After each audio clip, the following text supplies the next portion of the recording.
Eyang Cerita mempersembahkan cerita silat legendaris yang berjudul Api di Bukit Menoreh. Cerita fiksi ini berlatar belakang berdirinya Kerajaan Mataram. Selamat membaca dan mendengarkan. Bagaimana sahabat agung Sedayu semuanya, Eyang doakan semuanya dalam keadaan sehat dan dilancarkan rezekinya. Mari kita dengarkan cerita silat legendaris. Api di Bukit Menoreh. Episode 38 Bab 2. Omong kosong. Kau akan membunuh dengan cara yang sangat licik. Jangan salah mengerti. Aku tidak mempunyai kepentingan apapun untuk membunuhnya. Jangan banyak bicara. Ayo, berjalanlah di depan. Orang itu hampir tidak mendapat kesempatan untuk menjawab, karena Kerti melangkah semakin dekat sambil mengacungkan senjatanya. Namun tiba-tiba langkahnya tertegun, ketika ia mendengar Ki Gede memanggilnya perlahan-lahan, bawalah orang itu kemari. Kerti ragu-ragu sejenak, tetapi kemudian katanya, baiklah, Ki Gede. Lalu kepada orang yang menyebut dirinya bernama Gupala itu, mendekatlah. Tetapi jangan membuat aku kehilangan kesabaran dan menghunjamkan pedang ini di punggungmu. Perlahan-lahan Gupala maju mendekati Ki Gede yang sedang terbaring. Beberapa langkah daripadanya, Kerti berdesis, berdirilah di sini. Orang itu pun berhenti dan kemudian duduk di atas tanah. Kami belum pernah mengenalmu, Kisanak, berkata Argapagi lirih. Apakah kau dapat membuktikan bahwa kau benar-benar bermaksud baik? Gupala menjadi bingung. Jawabnya berterus terang, tidak, Ki Gede. Aku tidak dapat membuktikan dengan cara apapun, kecuali apabila Ki Gede bersedia mencoba menaburkan obat ini. Akan tampak kemudian dengan cepat, bahwa darah itu akan segera berhenti. Dan membeku, potong Kerti. Dengan tegangnya ia berkata, jangan main-main dengan cara yang licik. Kemudian kepada Ki Gede ia berkata, marilah, Ki Gede, kita segera berjalan. Kita akan kehabisan waktu. Mungkin mereka memperpanjang waktu termasuk cara yang mereka perhitungkan pula. Karena itu, jangan hiraukan lagi orang ini. Ki Gede tidak segera menjawab. Dicoba untuk memperhatikan wajah orang itu. Tetapi ia memang belum pernah mengenalnya. Maafkan, Kisanak, desis Argapati, dalam keadaan serupa ini, aku wajib mencurigai setiap orang yang belum aku kenal. Juga kau. Apapun dapat terjadi atasku dalam keadaan ini. Tetapi luka itu segera memerlukan pertolongan sementara, jawab Gupala. Pertolongan itu akan kami usahakan. Tetapi dengan cara yang meyakinkan, potong Kerti. Gupala terdiam sejenak. Agaknya ia sudah tidak mungkin lagi meyakinkan, bahwa obat yang dibawanya adalah obat yang baik, benar-benar obat yang dapat memampatkan arus darah dari luka. Kecuali dari penolakan itu, maka Gupala pun menjadi bingung, apakah yang sebaiknya dilakukan. Kerti telah mencoba menahannya dan akan membawanya serta. Dalam kebingungan itu, ia mendengar Kerti berkata, ayolah, kita sudah tidak mempunyai waktu lagi. Ikutlah kami dan jangan mencoba berbuat sesuatu yang akan membahayakan dirimu sendiri. Tetapi, sahut Gupala terputus-putus, aku bermaksud baik. Ayahku pun bermaksud baik. Jangan banyak bicara lagi, potong kawan Kerti. Gupala menjadi ragu-ragu. Apakah sebaiknya yang dilakukannya? Dalam pada itu ia melihat kedua kawan Kerti berjongkok di samping Ki Gede Menoreh, siap untuk mengangkatnya. Sedang Kerti sendiri berdiri di sampingnya dengan penuh kewaspadaan. Namun tiba-tiba, Ki Gede yang sudah lemah itu terperanjat. Bukan saja Ki Gede, tetapi semua orang yang berada di bawah pucang kembar itu. Dalam keheningan malam, di sela-sela desa angin yang lembut, tiba-tiba saja terdengar suara ledakan memekakkan telinga. Ledakan cambuk yang dahsyat sekali, seperti ledakan petir yang bersabung di langit. Sejenak orang-orang yang berada di bawah pucang kembar itu terbungkam. Tidak seorang pun yang tahu, apakah yang sedang mereka hadapi. Namun perlahan-lahan Ki Gede menarik nafas dalam-dalam. Kepalanya yang lemah perlahan-lahan terangguk kecil. Ketika sekali lagi terdengar ledakan cambuk yang dahsyat itu, maka seakan-akan Ki Gede menemukan suatu keyakinan tentang sesuatu. Perlahan-lahan terdengar ia bergumam, "Hei, Kisanak, apakah kau kenal siapakah yang meledakkan cambuknya seperti ledakan petir di udara itu?" Gupala ragu sejenak, namun akhirnya ia menjawab, "Ya, Ki Gede. Aku mengenalnya. Ialah ayahku, yang aku katakan menyuruhku menyerahkan obat ini kepada Ki Gede." Ki Gede mengangguk-anggukkan kepalanya. Kemudian katanya, "Apakah benar kau anaknya?" "Iya, Ki Gede." Dalam keremangan cahaya bulan tampak wajah Ki Gede yang pucat itu tersenyum. Ditatapnya wajah Gupala yang bulat, tubuhnya yang gemuk dan kaki-kakinya yang kokoh. "Apakah kau satu-satunya anak orang yang meledakkan cambuk itu?" Sekali lagi Gupala menjadi ragu-ragu. Namun kemudian ia menjawab sambil menggeleng, "Tidak, Ki Gede. Aku adalah anaknya yang muda." "Berapa anaknya?" "2." Ki Gede menoreh diam sejenak. Terasa lukanya menjadi semakin pedih dan tubuhnya menjadi semakin lemah. Kini ia pun menjadi ragu-ragu.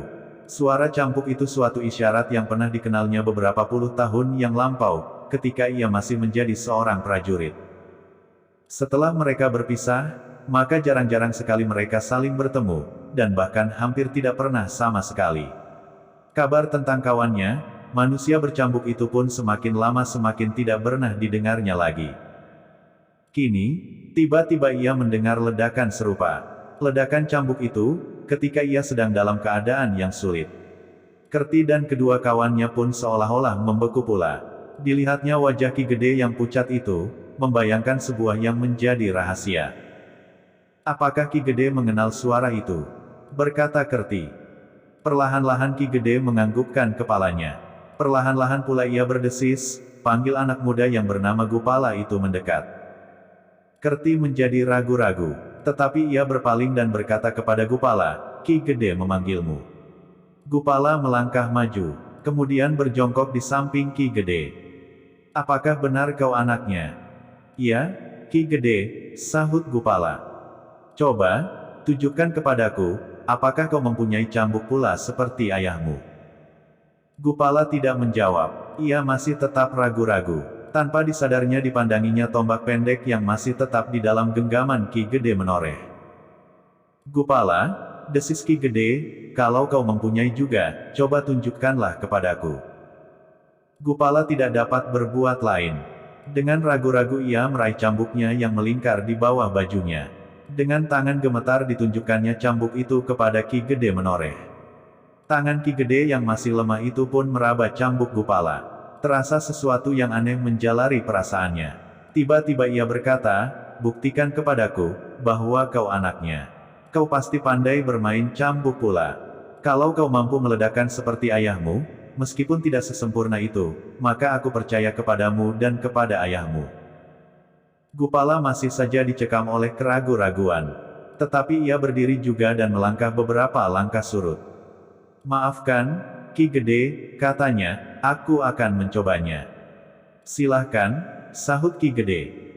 Kerti dan kedua kawannya mengerutkan keningnya. Disiapkannya dadanya dan telinganya untuk mendengar cambuk itu meledak, supaya dadanya tidak menjadi pedih dan telinganya menjadi mengiang-ngiang.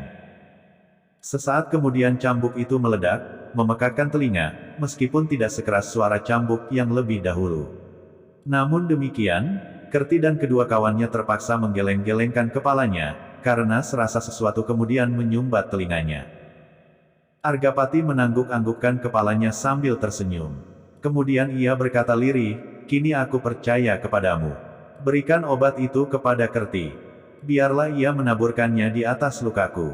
Ki Gede berhenti sejenak, lalu, "Tetapi kenapa ayahmu itu tidak datang sendiri kemari mengantar obat ini? Aku tidak akan mempersoalkan lagi, apalagi ia sendiri sudi datang kepadaku dalam saat-saat yang seperti ini. Aku tidak perlu bercuriga dan bertanya-tanya." Sejenak Gupala terdiam, namun sejenak kemudian ia mengambil obat dari kantong bajunya, menyerahkannya kepada Kerti sambil menjawab, "Inilah obat itu. Menurut ayah, obat itu harus ditaburkan di sekeliling luka dan pada luka itu sendiri." Kerti menerima obat itu sambil mengangguk-anggukkan kepalanya. Kemudian ia bergeser maju mendekati Ki Argapati. Sementara itu Gupala berkata, "Menurut pesan ayah, ayah belum dapat menemui Ki Gede sekarang. Ada sesuatu yang mencegahnya. Karena itu, ayah menyuruhku menyerahkannya kepada Ki Gede. Argapati menarik nafas dalam-dalam. Gumannya, aku tidak tahu, apa yang telah menghalang-halangi ayahmu menemui aku. Aku tidak pernah merasa mempunyai persoalan apapun. Tetapi baiklah, sampaikan kepadanya, bahwa aku sangat berterima kasih atas pemberian ini. Aku berharap, bahwa pada suatu ketika kita akan dapat bertemu. Gupala mengangguk-angguk kepalanya. Katanya, aku akan menyampaikannya kepada ayah. Sementara itu, Kerti telah mulai menabur-naburkan obat yang terbungkus dengan daun kelaras. Perlahan-lahan, merata di atas guratan luka yang panjang. Sejenak kemudian, terasa arus yang dingin menjalari pembuluh-pembuluh darah Ki Argapati. Perasaan pedih yang menyengat-nyengat menjadi berangsur berkurang, meskipun tidak lenyap sama sekali. Namun yang memberinya harapan adalah kemampuan obat itu memampatkan lukanya, sehingga hampir tidak percaya kepada penglihatannya. Kerti berkata, apakah benar, bahwa darah itu tiba-tiba saja berhenti mengalir? Ki Argapati menarik nafas dalam-dalam. Meskipun tubuhnya terasa terlampau lemah, namun ia tersenyum, sampaikan kepada ayahmu itu Gupala, aku benar-benar berterima kasih kepadanya. Aku ingin segera bertemu dan meyakini, bahwa ia berputerakan seorang anak muda segemuk kau ini. Terasa dada Gupala berdesir, tetapi ia tidak menyahut. Aku sekarang merasa, bahwa seolah-olah aku tetap hidup lagi setelah aku meninjau ke daerah maut. Sebenarnya aku sama sekali sudah tidak berpengharapan, karena darahku sudah tidak dapat dibendung lagi oleh obat yang dibawa oleh Kerti. Tetapi obat ayahmu benar-benar obat yang telah menumbuhkan harapanku kembali. Mudah-mudahan, Ki Gede, sahut Gupala, mudah-mudahan obat itu dapat menyembuhkan luka Ki Gede. Tetapi sampaikan kepada ayahmu, Gupala, bahwa pada saatnya aku ingin bertemu. Terserah kepadanya, kapan ia bersedia.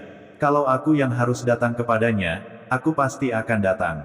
Tetapi kalau ia bersedia datang kepadaku, akan aku terima dengan segala senang hati.